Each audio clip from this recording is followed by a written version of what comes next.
hiji ku Allah ditempukeun sareng jodohna sok rek naros lamun urang sakira ide sekolot kabeh nu ngora teh ya bisi anu can kawin ya aya nu can kawin teh ya oh misbah aduh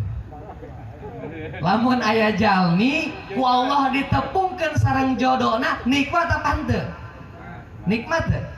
maka eta kanikmatan disyukur Mang Kodir geus kawin nikmat teu Mang Kodir eta nikmat kudu disyukur kumaha cara nyukurna kawin deui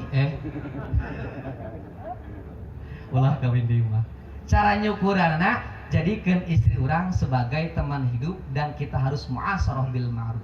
Para jamaah sarena begitulah Bapak hajat